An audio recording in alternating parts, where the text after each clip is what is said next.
Hi everyone, Steve from the Audiophiles. Great roundtable today. We got none other than Kevin Gray from Cohearent Audio, Master and Engineer. We're going to be talking to Patrick Milligan from RHINO's High Fidelity series. We're going to do an unboxing of RHINO High Fidelity's The Cars self-titled and the Coltrane sounds. Lots of fun ahead. If you haven't already, subscribe to my channel. It helps me out a ton. If you need equipment, we have it here at the Hi-Fi Center, 433 Carroll, downtown Vancouver, Canada, or hificenter.com. Now let's get to this awesome roundtable talking all about RHINO High Fidelity on the Audiophiles.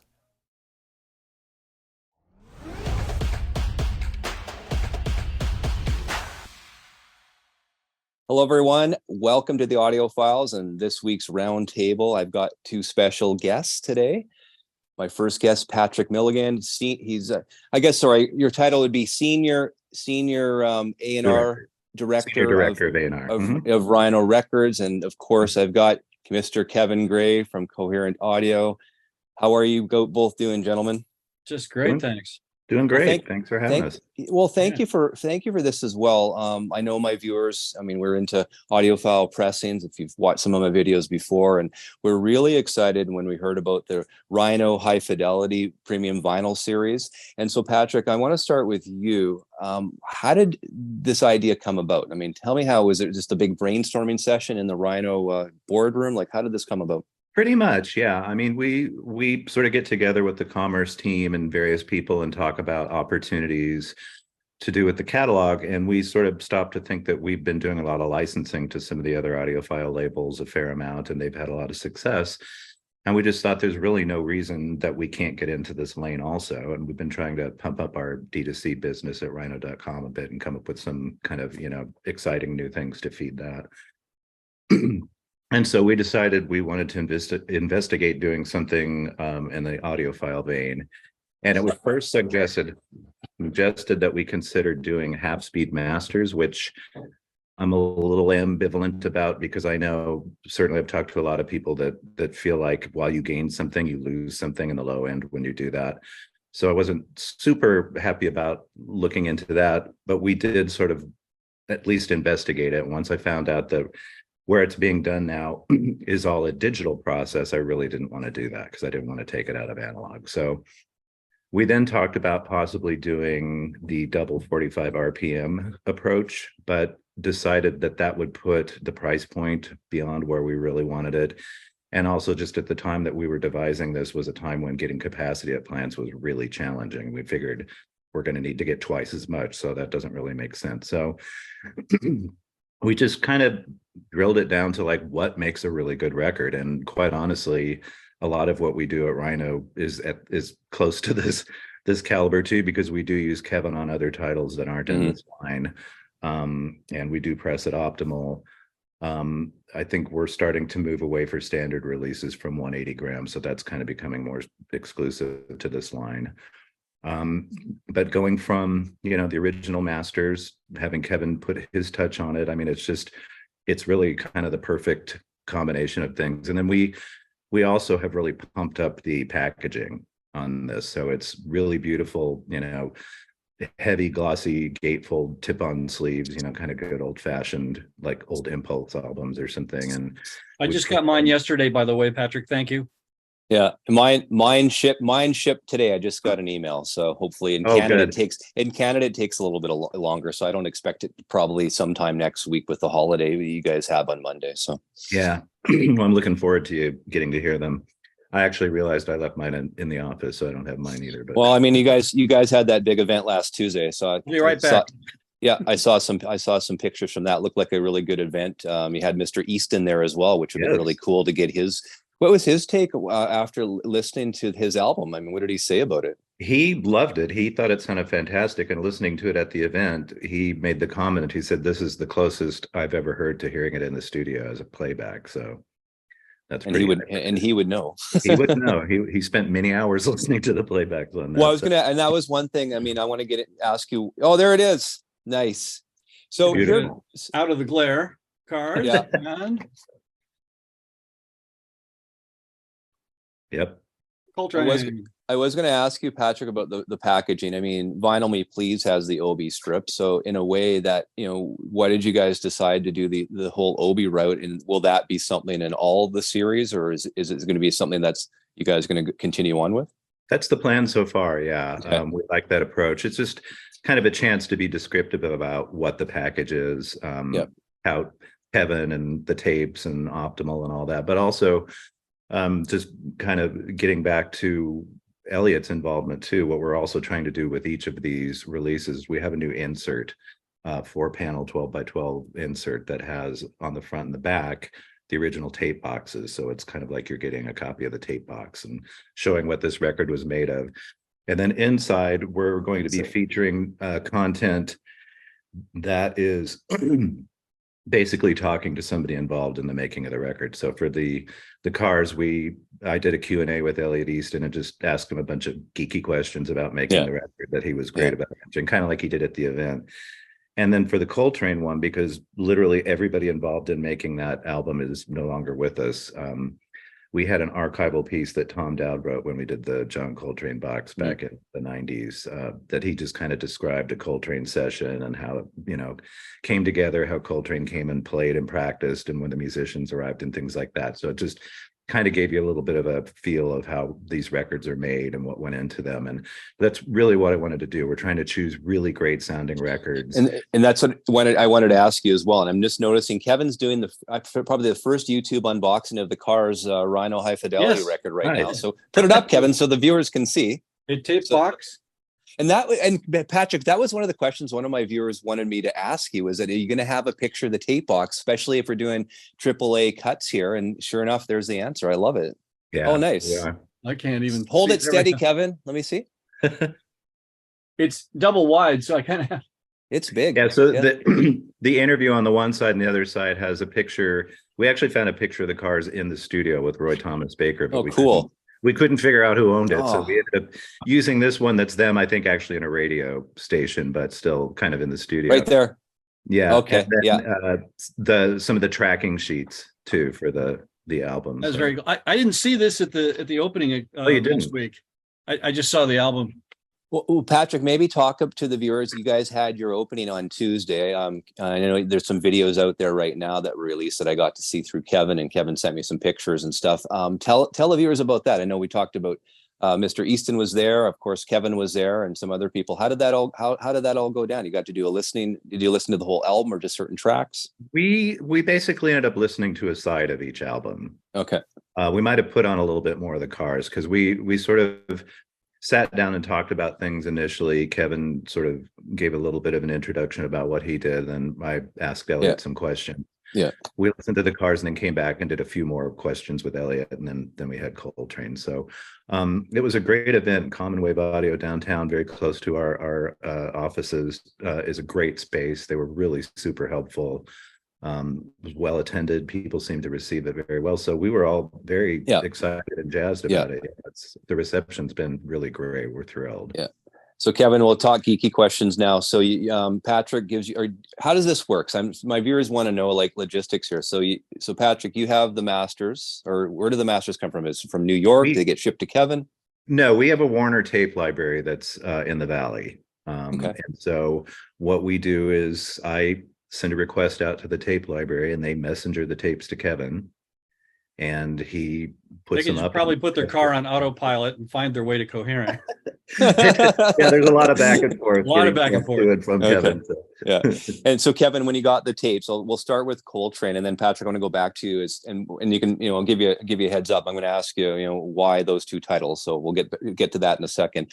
But Kevin, so you get these tapes couriered to both at the same time, or was it just individually? No, the Coltrane came after. There was a change. I don't remember what you were originally going to do. Yeah, but yeah, Coltrane came after. That was a rush, last minute thing. He mentioned it at the announcement that night, that he called me on a Thursday and said, "Is there any chance that you could do this on Tuesday?" I said, "What is it?" He said, "It's John Coltrane." And I said, "Yeah, sure." And then I emailed him back and I said, "I'm doing it just because it's Coltrane," which isn't necessarily true, but I knew he'd laugh. I told him I was counting on that. So you get the tapes, the Coltrane one. What's that? Was it 64 64? What Five. year was 65? How were the condition? Yeah, maybe it was 64. How are the condition of the tapes? very good. Very good. Yeah. I have had no problems with tapes from Warner. They're well stored. They have a beautiful facility over there. So I know you and I have talked before off camera about tape baking and stuff like that. That didn't have to happen with any of this? No, neither of these. Yeah. Oh, wow. And then with the cars, you got the cars afterwards. And again, pretty solid tape as well. No issues Cars there. was first, actually. Yeah. Oh, sorry. Okay. Yeah. Yeah. No problems. No problems. And I mean, well produced, of course, the Cars album. We can get to that. I know Kevin. Roy Thomas Baker. Yeah. Oh my gosh, amazing. And so now, Patrick, why these two titles? That's the big question I have. My viewers have been asking is why. I mean, you know, you're Warner Brothers as well. I mean, just RHINO. I was looking on Discogs, and obviously, correct me if I'm wrong. I mean, just the RHINO, they've released something like 13,000 titles since 1970. I might be wrong, or Discogs might be wrong. But I mean, you've got unlimited amount to basically go after, right? So why those two titles to start with? Like, what was the decision, or what was the processing there? Why did you guys do that one? RHINO really became part of the Warner Music Group like in the early 2000s, and that's sort of morphed into becoming the catalog group for Warner. So whereas we used to license things in, we now are exploiting the Warner catalog. And as Kevin mentioned, we had originally cut two different records, the Cars and another one, and that was another rock album. And we kind of got to thinking about it and thinking, you know, we're sort of pushing this at audiophiles, and it sort of felt like we needed to sort of give some selection, and we figured that, you know, it does seem that jazz titles do well in the audiophile world, so we wanted to put that in, which is why we had to ask Kevin at the last minute to do that. But we went with Coltrane sound. One, because we've done My Favorite Things and Giant Steps to death to some extent, but also somewhat recently we did these deluxe editions just in the last couple of years. So we felt like we didn't want to come back and step on that. Coltrane sound to me is one of my favorite Atlantic Coltrane albums, and I think it's kind of, I've heard a lot of people say that it's sort of a sleeper record, and there's, you know, even been some discussion. Sid Schwartz wrote a great thing talking about how this is really sort of an overlooked great record from the sessions of Favorite Things. It's just, you know, it's a great band. It's great playing and well recorded. It seemed like a good title for this series, and something again that just hasn't been done to that and deserved to get some love. So one important point, I think, is that the second track on side 2 is Equinox, which is an absolute, you know, Coltrane standard. So a jazz standard, but it's a Coltrane standard. And so I think it's really cool that got a nice treatment. And one nicely, of my favorite tracks. And then Tom Dowd produced that recording, I think, right? So I mean, how did he do? I mean, it must have sounded pretty incredible off the tapes, Kevin. It did. It does. And I think that's what you're pretty much going to be hearing on the record. It's yeah. You know, there have been criticisms. Tom engineered it, actually. He didn't. Yeah. He enginered it. That's what I meant. Yeah, that's what Jurgen produced. There have been criticisms of Tom for some of his rock and roll stuff, but most of his jazz stuff sounds pretty damn good. And this is a fine example of that. So now going forward, Patrick, I mean, you're releasing 2 per every quarter. I was reading the release. So when will we see the next announcement of the next 2? And do they go on the website? Are they announced on the website? Like, how will this go about from a marketing standpoint? Yeah, you know, oftentimes when we do releases, particularly on D2C, we do pre-orders. We didn't do that with this, and we just kind of announced it the day it was released. We sent out a press release and put it up on the site and sent it out to all of our email threads. And it seemed to land pretty well. So that's likely what we'll do with the next batch. And those should be coming, you know, in 3 months. I can tell you they're already basically, Kevin's cut them already. I knew that. We're being tight-lipped. Yes, so I'm not allowed to say what they are, but no, I knew that. So I guess what I should say is probably, I'm going to assume then another rock album and maybe a jazz standard as well. Is that how we're going to do? I can say that at least. I can say that. Yes, a rock and a jazz. Is that going to be what's going to be consistent as we move forward over each quarter? But that's kind of our plan now, but we might play with it as we go just to see what works. And so how did you come up with the limited to 5,000? Where did that number come from? Is it just looking at the market as a whole? Like where did you get that number from? Yeah, I think, it's looking at what we feel we can do with these things. We do like to sell through on stuff. We don't want to keep stuff in the warehouse that you have to pay for and you Mhm. can't move out. And so we just felt like that was, attainable. And I can tell you, boy, the sales have been really good so far. So I think that it may not be hard to get to that. So you're thinking, when you guys did this one, all 5,000 of each were pressed, I guess, ready to go from Optimal. Is that Yeah. how this works? Is not Yeah. okay. And you're close to probably selling the first 5,000 of each title. We're not close to 5,000, but we've been doing very well. Oh, that's awesome. I think Well, we're doing more than we thought we would be by a weekend. So that's Oh, good. excellent. That's really nice to hear. So I'm curious to know, I mean, the catalog, if it's going to be rock and roll. I mean, another question, we talk on these audiophile chats, we always talk Led Zeppelin and sort of getting the audiophile sort of treatment. I mean, a dream would be a Kevin Gray Led Zeppelin treatment of these albums. Could that be a possibility? That would be my dream too. Kevin would be very pleased with that. Yeah, I know. no, Kevin, I'm trying. Kevin, I'm trying for you here. Okay. Thank you. We would absolutely love that, as would everybody. I just think, you never say never. We go to Jimmy with things, and occasionally he agrees to do stuff. So it's not out of the realm of possibility. So that would be. I tell you, we're not really pursuing it at this moment, but it's not fair enough. Yeah. But I know. I mean, we all know the demand is there for it. Absolutely, we know that a 5,000 run of each album would be sold out in pre-order, pre-sale. That we know that. So yeah, it's not enough. It's not enough money for Jimmy and Robert. I guess they want more from you. Probably that's how it works. They probably want like a 20,000 a run or something like that. We could probably move them.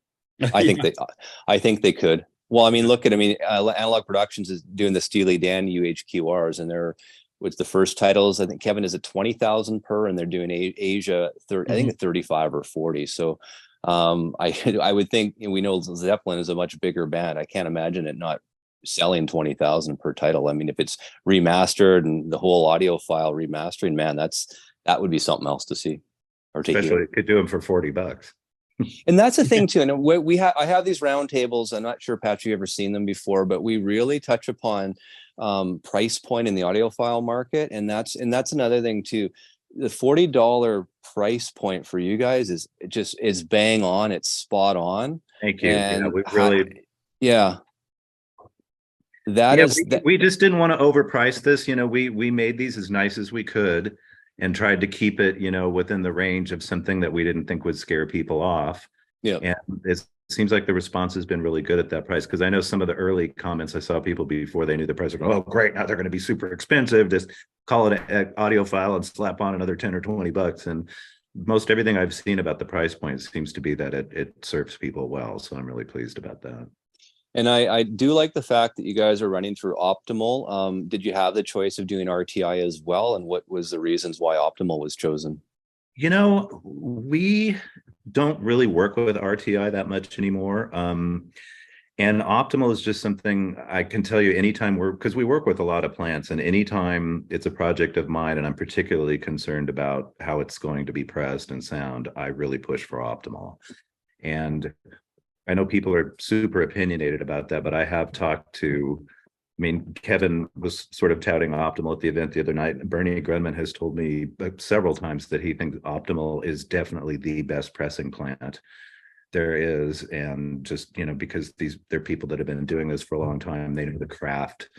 There's a lot of people can go set up a new pressing plant and get the best equipment, but until you've really done it and the craft of it, it's just something that Optimal brings to it. So we're working on some other projects with them now that I can't mention. Yeah. That we've got an artist that's very, very particular about the pressings. And they took the time to sit and talk to this artist and explain the process and agree to try some creative ways of getting, some pressings to listen to assure the quality. So they're super on it. And I think these things kind of tell the story. They sound super good. So, well, the other thing too is their turnaround is a whole hell of a lot faster, I think, than RTI. Yeah. I guess put something out on a schedule. It's a little more difficult to deal with RTI. So how long then then guys, did you get them back? Like, how long does the process take for them to press the 5,000 LPs? It's pretty quick once they start going. It's a very long lead time to get lacquers there. Mm-hmm. And once we get everything there, the turnaround is reasonably quick. But quicker than I don't deal with RTI, the production stuff, so I don't have the exact timeline, but it's pretty quick. Because right. we send them lacquers, of course, and then we get test pressings back, Mm-hmm. and listen to that. And if there's issues, then we have to deal with it and go back through that route. Fortunately, with these, there were no issues, so everything was just perfect. So, which is typically the case with Optimal. We don't have to send a lot of things back. That's why you're using them. No, that's good. That's really great. You work with Optimal a lot, Kevin, as well, right? I mean, I know do. Yeah. And I mean, right now with your Kirsten album, you're doing, I think it's RTI that's pressed with as well. It'd be something that you'd look at in the future for other pressings that you're going to be doing, or does it just depend on pricing? Yeah, I see. I would tend to stick with RTI because they're close by to me, proximity wise. If there's a problem, I can run up there and talk to them about it, which I couldn't do with Optimal. But on the other hand, if I were pressing a record for worldwide distribution, I would go with Optimal. Yeah. To me, they're the best plant in Europe for sure. Absolutely. Mm-hmm. Yeah. Well, that's the thing. I mean, you got to look back. I mean, when the Beatles released the 2014 mono box set, that was all Optimal and Optimal from the Optimal pressing plant. Those are just wonderful, wonderful pressings of that album. So yeah, I'm glad as an audiophile, I mean, the fans of Audiophile, I mean, when we found out it was Optimal, that was a big smile for a lot of people because they have a lot of really good, solid reputation as well. So the whole really Blue Note, the Blue Note Classic series is done at Optimal. That's right. Absolutely. Yeah. No, it's been excellent. So Patrick, are you more of a jazz guy? Or are you more rock and roll? Like, what's your major genre? Because I mean, if you have a say in all this, I mean, I'm trying to pick your brain. I know you can't tell me. I'm trying to figure out where you're going with this. Well, I can tell you just some of the stuff I work on outside of hi-fi. I mean, yeah, I've always been a big jazz guy. I was a sax player, majored music in college, and but I'm also a guitar player, so I've always been really into rock and country. I play banjos, I'm into bluegrass and stuff like that. So I have quite varied tastes. But at Warner now, I've been working for the last several years with Joni Mitchell on this new archive series, working with Crosby, Stills, Nash and Young, Ramones, The Doors. So it's, Aretha Franklin, Otis Redding, a little bit of everything. So love all that stuff. So it's, Not the Monkees? Monkees too, yes. Yeah. Actually, Andrew Sandoval puts together all of our Monkees stuff. He is by far and away the leading Monkees expert. His books are incredible. Plus now he manages the Monkees. So yeah, he does those for us. But yeah, I work with them to kind of get those together. Andrew's good people. And then so that's going to be cool to see what comes down the pipeline. So we're figuring watch the website in the next couple of weeks to see the titles, and then will they be pre-orders as well, or are they already pressed ready to go once you guys announce this? I haven't seen copies yet, but I know they're in production. And again, I know I did see some of the press was saying that we were going to announce the next titles in a few weeks, but I'm also being told that they may hold it until just as it releases, like we did this time. So maybe going forward we'll pre-announce them. But so we'll find out when we find out, I guess. And will you guys? Oh, I should ask you, will you have another big sort of conference like you did last Tuesday with the artists as well? Would that be happening again? It's possible. I mean, I think we did this specifically to kind of announce and launch the line, but it was so well received and we had so much fun that I wouldn't rule it out. So I was thinking you could almost do like a live stream of it for people too. It's a great idea. Off of your site or whatever. I think a lot of people would love to tune in. I think it would be a really cool event. Yeah, I know Sid mentioned they did an East Coast one too. Yes, there was one in New York. Yeah, Sid was there, and Kevin Gore, who is our president of Global Catalog, was there for that one too. So Sid said it was fun. Yeah. Well, I would love to see that again, live stream. I mean, that would be really cool to have that, an idea for you anyways. I think a lot of people would want to see that. And with the fact that you are the company, you don't have to worry about any copyright issues, right? So I mean, we could actually listen to the records as live, where we couldn't if we're just a normal YouTuber. So that could really work well for your Great audience. Idea, yeah. Look into that. Look into that one. I know Corey's going to be listening to this afterwards. So there you go, Corey. Pass that on to Corey when you're listening, man. So there you go. That's really cool. So Patrick, how the heck did you get into this business? Tell us. I majored in music and recording engineering and music business, and then got out in the world and was a typesetter for several years. And I finally started doing some freelance work for RHINO, just kind of putting together information for releases. And they ended up offering me a job. So I started off as like a research assistant in '93 and was there till 2004, worked my way up to a VP. And then when they sold the Warner Music Group, they let a lot of us, they liberated a bunch of us, I'll put it that way. And very nice. I went into the freelance stream for about 15 years, worked a couple of years at the LA Phil. And then at the end of 2018, RHINO called and asked me if I wanted to come back. And I said, hell yeah, my dream job, please. Yeah, so. And so do you get to work from home? A couple of days a week, and then 3 days down in the office in downtown LA. Oh, so that's really nice. Nice. So Kevin, are you going to unbox the Coltrane now? He did the I will.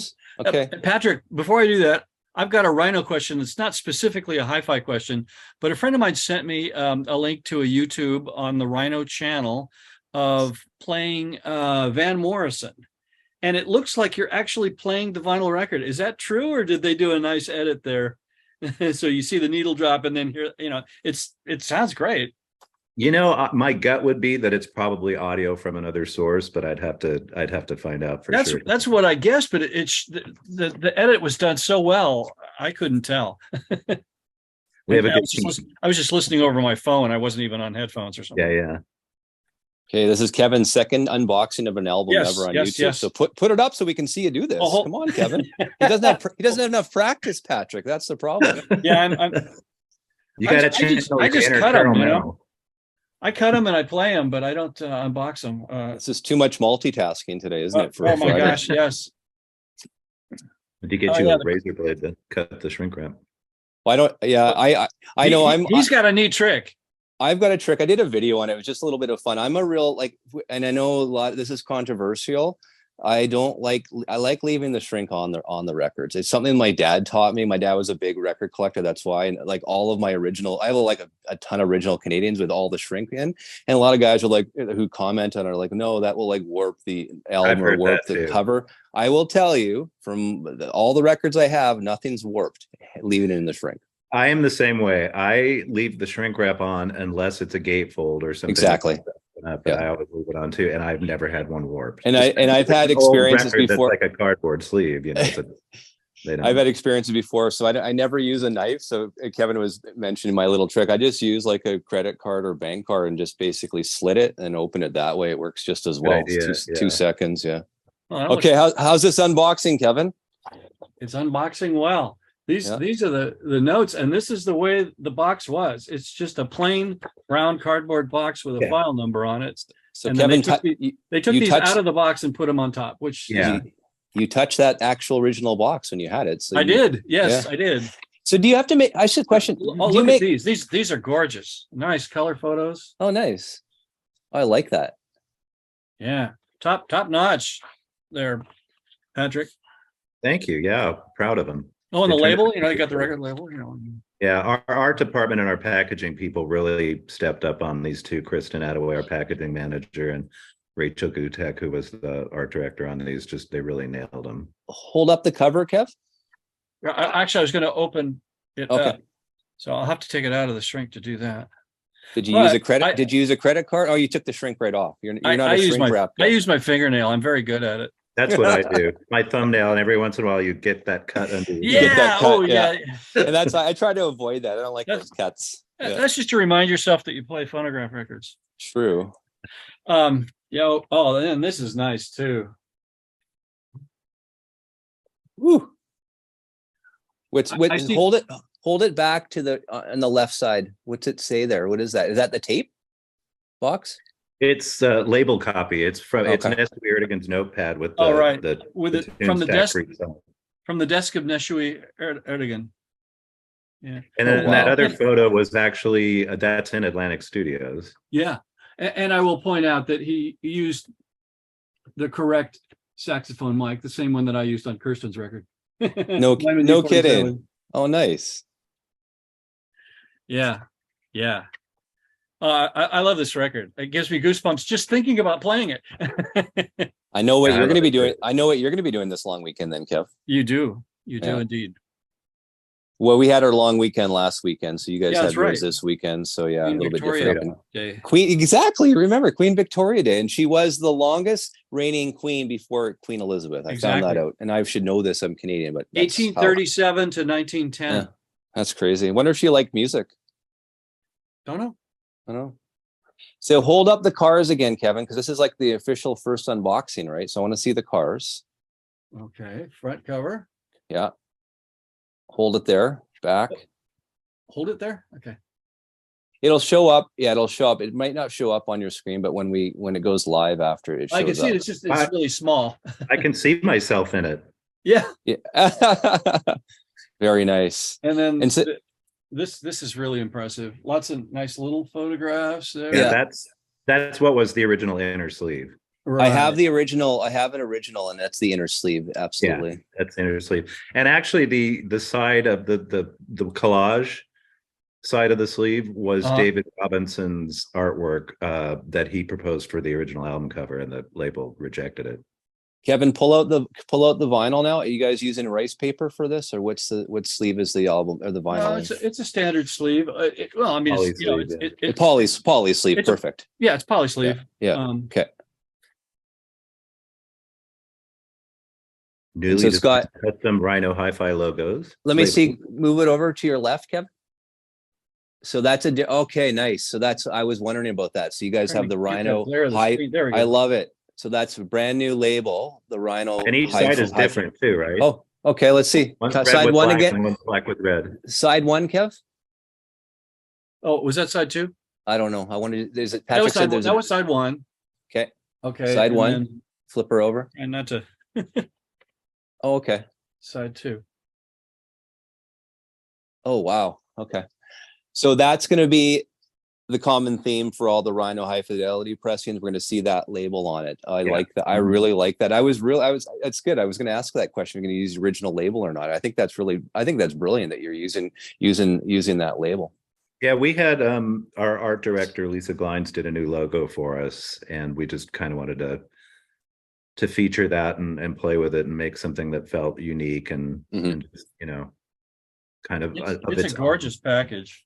Yeah, and I've sort of thrown out that it'd be kind of cool to do RHINO Hi-Fi t-shirts and slip mats too. So maybe those will put me down for an extra large.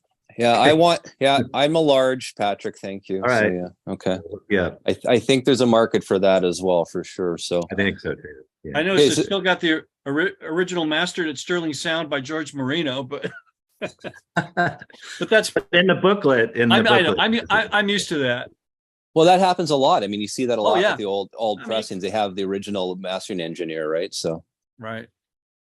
And so so Kevin, you're a that's a gatefold. So what do we do with the obi strip? Do you put it back on now when you store it? What are you going to do? Yeah, I am. I use those really nice disc sleeves made by Disc Keepers. Okay. I mean, not the record sleeve, but the jacket sleeve. So yeah, they'll fit inside a gatefold. So show the audience what's on the obi. What's it say there? It must have a little story or something. Oh, it's got my credit. Let's see, where did I put it? All right, where did it go? Oh, here. And I don't see Maggie's not there today, Kev. What's going on? I had to throw her out just before we started. She was being a complete pest. Every show she interrupts us, doesn't she? I wasn't going to let it happen this time. She was being. You got my dog interrupting today. That's all right. This is my cat. Oh, okay. So what does that say, Kev? What does it say? It says the Cars, album title, 180 gram vinyl cut from original analog master tapes by Kevin Gray at Cohearent Audio. Heavyweight gatefold jacket, includes exclusive insert featuring Q&A with guitarist Elliot Easton, limited number edition of 5,000. And there's my number and everything. Wow. And that's one thing, Patrick. I mean, I have a lot of MoFi records as well. A lot of MoFi guys, they like the low number, but I mean, just because the number is low doesn't mean it was it's pressed at Optimal, but Optimal probably doesn't. Does Optimal get the jackets to put the records in? Like, so it's not really going to be, number one isn't going to be the first record that's pressed It never for is. Rhino, right? It It's never is. So never it's is. almost, the number is almost irrelevant to which action It is being is. pressed. Or is that correct? I mean, I would assume so. Yeah, I think of it more as just people like to get low numbers. I don't know that it really. I don't really I've never inferred care that it meant you get the first pressing necessarily, but yeah. I would assume Kevin probably has number 0001, right, Kevin? No. Oh, Oh, that would be Mr. Milligan has the first one, or Elliot Easton probably does. One of those. I don't even know who got it's number a low one, number, actually. but nowhere near that low. Yeah. Well, I wonder to be honest with you, I think we might have got unnumbered promos, so I'm not sure. I have to go look at mine. And again, it's at the office, but yeah. I wonder, us Canadians, I mean, they're shipping now, we'll probably get the high numbers, right? So that's probably what happens. They leave us to last. So international people, they can buy it off the website as well. I know that's a big I guess sore point with a lot of international buyers because of the duty and the exchange. There's no way around that at all. I know. I don't know. We're trying to look at that and see if there's ways we can do that, because that is a stumbling block. It is available. There's a Rhino UK site called Dig. Okay. I think it will be available through them. Oh, that's wonderful. But again, yeah, it's something we're trying to figure out a way to minimize shipping as much as we can. Yeah, because as a Canadian, I mean, obviously the Canadian dollar is not as worth as much. So I think that's $80 it cost me US plus the shipping is $15. So I think it was with taxes 107. And then that's US, and then convert it to Canadian, that's 155. Now when I get it shipped, I'm going to assume that I'm also going to have to pay a duty fee at the door, which is anywhere from another $10 to $15. So as a Canadian, that's insane. I know. Yeah. Well, that's the thing. When I mean, these MoFi one steps or the UHQRs, right, are $125 a pop. So when they land at my door, when the smoke clears between exchange, duty, and shipping, it's almost $250 Canadian for one album. Wow. So that's getting back to price point with no Rhino. fun.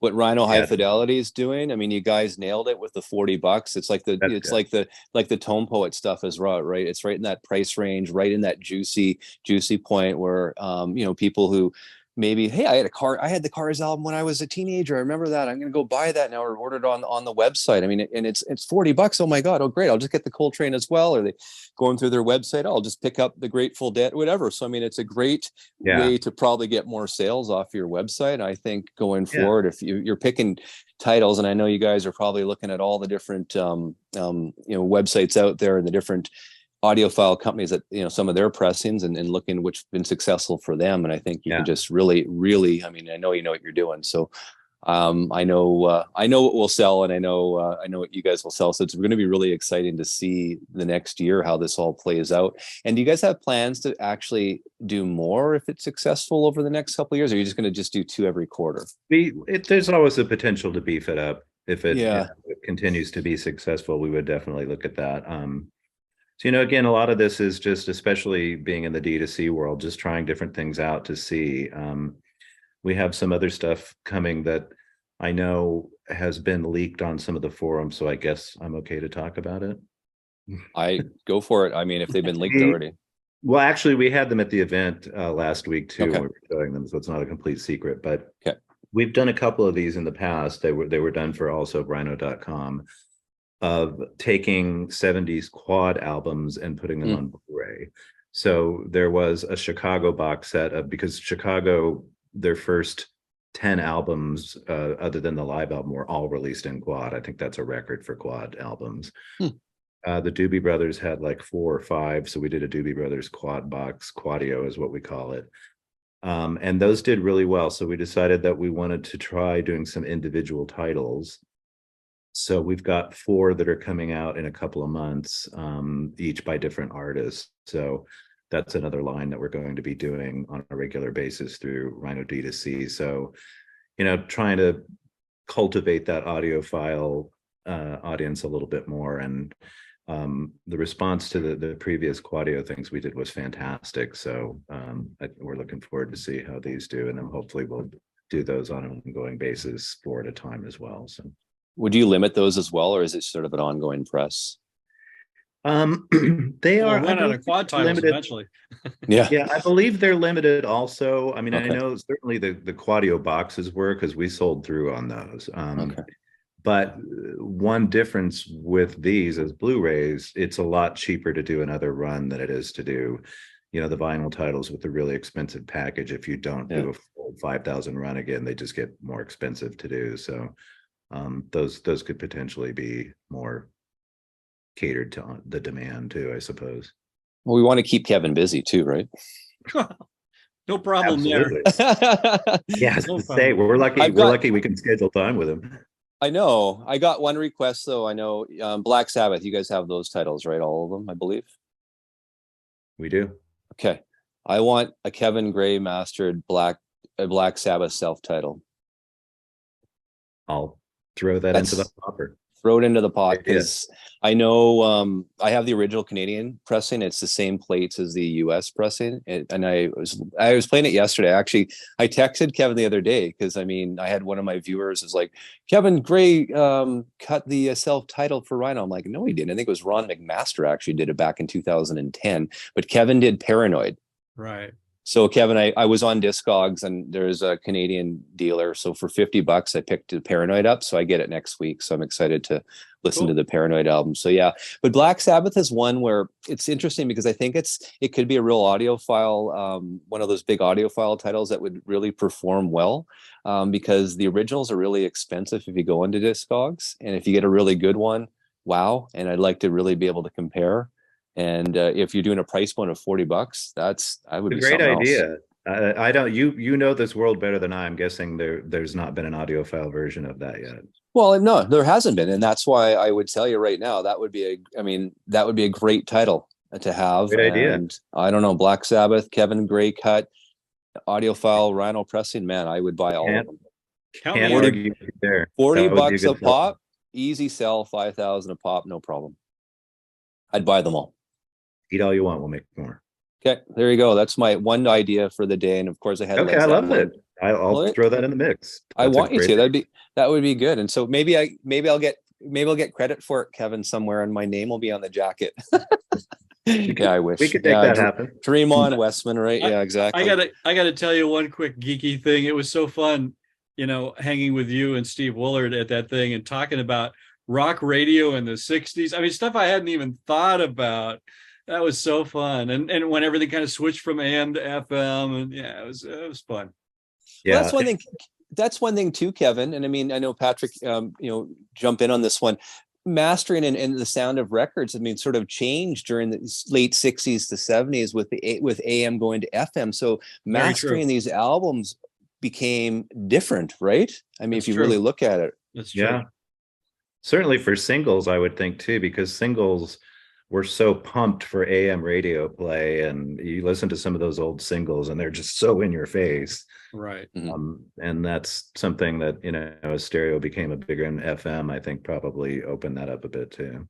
Well, because AM, it's really a lot of vocals. You're going to be an AM. You're going to hear a lot of treble and a lot of, you're going to get. There's limited bandwidth. Yeah. The bass limited bandwidth. So far, and the treble only goes up so far. Yeah. Yeah. So, there's a big shift.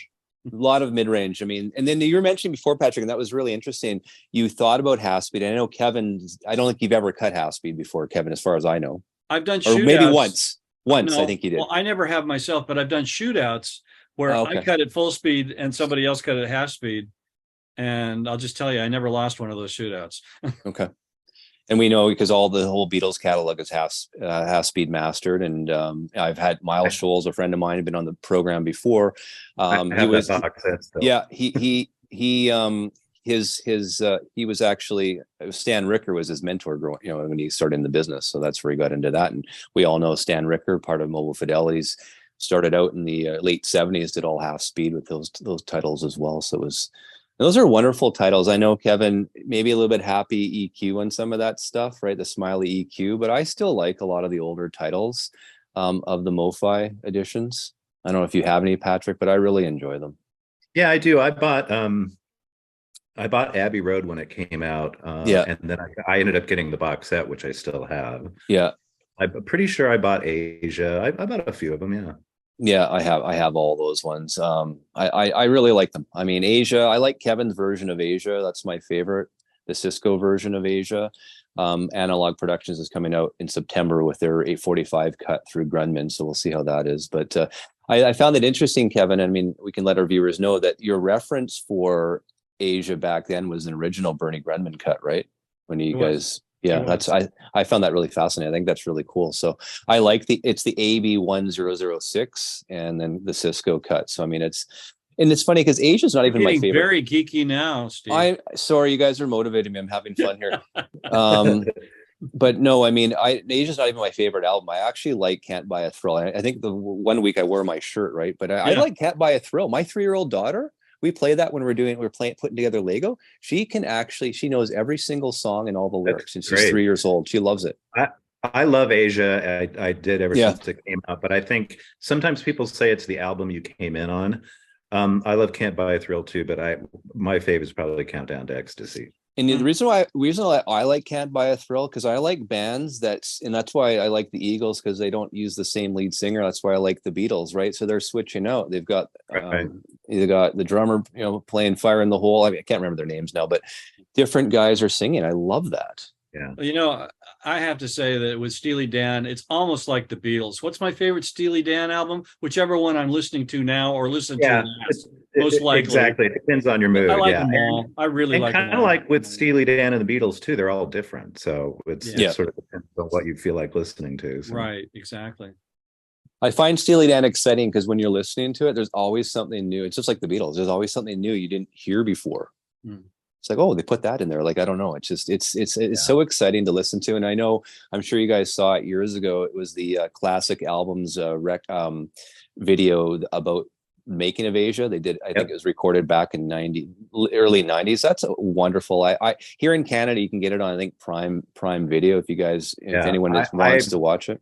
I'm nuts for those classic album shows. I love those. I have them all on DVD. The Asia one, the Goodbye Yellow Brick Road one, the Fleetwood Mac Rumors. My favorite one's the Rumors one, and we're talking to the two producers, and we find out. I know you would probably know this, but and Kevin, the master tape, and I know you have the master, but they had to splice the master with the backup to get Mick Fleetwood's drums, because that tape was used so many times during production. So do you remember that tape being too worn out, or was it pretty decent when you guys cut it? There's two complete sets. There was an A set and a B set, and we kind of had to figure out which one was which. And we did. I mean, it was pretty obvious, I could tell you something. One had better top end. Something interesting about that album to me, they talk about it in that show, and part of why they had trouble with the tapes is they just ran the tapes so many times, right? Because they were so meticulous and so perfectionist about making that record. We, with the big uptick in dreams after that TikTok video a couple of years ago, the guy on the skateboard with his dog and the cran apple or whatever. We pulled the multi-tracks to have stems made because we were, figured we're going to be getting sync uses and stuff. Yeah. And I went through the multi-tracks before we sent them out to have the stems made. And I soloed Stevie Nicks' vocal on the thing. And I'm listening to it, and I'm like, God, there's a lot of drum bleed on that. That's really odd. And then at one point, like two separate small points, the drums drop out so you can hear where they punched in. So basically that vocal is live, tracking with the track. If you can believe that. All the meticulousness that you hear about that record, and she nailed that vocal in like live, one take, basically. Wow. With two small punch-ins. Wow. That blew me away. That iconic record, and that's, who knew? Absolutely. It is. Oh, I mean, I love Kevin's cut. I have the 45 that he cut. I don't know what year was that, Kevin. We're so bad with years. I don't remember. Well, that's a weird one. It was cut in 2005. I don't think it got released until like 2010 or something, because there was some stuff going on between Fleetwood Mac and Warner, I think, at the time. I wonder if Lindsey Buckingham will get back on there at some point. I mean, what's going to happen now with the passing of Christine McVie, though, right? I don't know. Yeah, I think it's more about Stevie and Lindsey, and I mean they played without Christine a few times. They made a record without her and stuff, but Okay, so so here's another thing. I have the original Buckingham Nicks album. Do you guys have the copyright, the licensing to that one? Do you guys own that one? We don't. It came Okay. out on Polydor, but I think it's actually owned by them. That's another one I'd like to see audio-filed as well. We've tried different times to do that record, and it's like as far back as in the 90s. And it just is something that we could never quite work out. There's even unissued material from the sessions. Oh wow. But it's honestly, it's kind of hard to imagine them ever coming to an agreement. So I mean, again, never say never, but it's kind of a long shot. Because that would be another one that would sell out as well. Oh, I mean, there's a lot of bootlegs of that one as well. I have a Canadian original that sounds great. It just reminds me of the Fleetwood Mac self-titled. It has that same feel to it. It's almost could be a double. It could almost be like a double album. Yeah, Patrick, put me down for that record, the Fleetwood Mac, the one with Rhiannon. I love that record. I love it too. Yeah, there you go. There's another one. So we got Patrick. We're going to leave here with you doing a lot of work now. You got a lot of work now. Turning into a production meeting here. Well, it is. There you go. You have to hire me as your assistant or something like that. That's so funny. Well, you know what? I really appreciate you guys' time. I think I'm really excited about Patrick RHINO High Fidelity and their new series, and having Kevin being part of it is going to be great. The ideas that I've given you now, I'd love to see some of this stuff. And I know it's going to be a lot of fun. And I'm really happy that really honored that you joined our channel today. When I heard that you're going to, I'm like, oh my God, this is going to be great. Cause I mean, I don't think there's not been any, RHINO. We did the unboxing today of the 2 albums. I mean, that's a first. World premiere. Yeah, that's the world premiere. So hopefully that's really fun. So when I'll get mine, I'm excited to spin those ones. I'll be comparing it because Kevin, I do have an original Canadian of the Cars. Mm-hmm. So I mean, which sounds great. It was my dad's copy as well, and I mean, hardly played. And it's the old, what is it? The 120 gram vinyl, all pressed in Canada. So I don't know where the plates are from. It was probably like a backup copy. Because they used to press Canadian pressings were pressed in Ontario. And so this you'll see on the back pressed at whatever the plant was in Ontario. So I mean, and it's funny because the vinyl compared to today's vinyl is so flimsy, like the 120 gram, but it sounds great. I mean, my dad didn't play records all the time. He was a collector of them. So I mean, they're not all of my collection is, I can't say mint, but I mean, very VG plus of anything. It's well taken care of. Sounds like yeah, it's nice. Okay, well, gentlemen, thanks for having me. I had a blast. Yeah, our pleasure. Anytime you want. Yeah, it's fun to chat. Well, we'll do it again. I mean, what we can do as we sort of move forward here, Patrick, when you get more releases, we'll get you on the bigger panel and just have sort of a bigger discussion. We'll get Sid Swartz back on as well, and Kevin as well. We'll make it a little bit bigger one once we move forward from here, and move forward. I think it'd be lots of fun. So, any plans on the Memorial Day long weekend for you guys? I know Kevin's going to a Greek festival, so that I know that you're doing that. Yeah. Don't eat too much, Kev. I won't. How about you, Patrick? Yeah, just taking it easy. Is there any, like, as a Canadian, I mean, do you guys have any? Is there any special events that happen for Memorial Day weekend, like to sort of celebrate it? Pardon me. What's that? No, but do they still do like parades and stuff for that? Yeah, I think they do parades, and lots of people have picnics and things like that. It basically, Memorial Day has come to symbolize the beginning of summer. So right, yeah. Well, we in here in Canada last weekend, we call it May long weekend. It always symbolizes the beginning of summer too. But for almost every year in Canada, throughout Canada, it's always raining. So this is the first time last weekend it was actually nice weather. So yeah. All right, gentlemen. Well, thank you so much. Thank you. Have a wonderful weekend. Kevin, enjoy the Greek food. I'm very jealous. I want to see some pictures of all this stuff. I will. You better send it. Okay. Have a good day, gentlemen. All right. See you.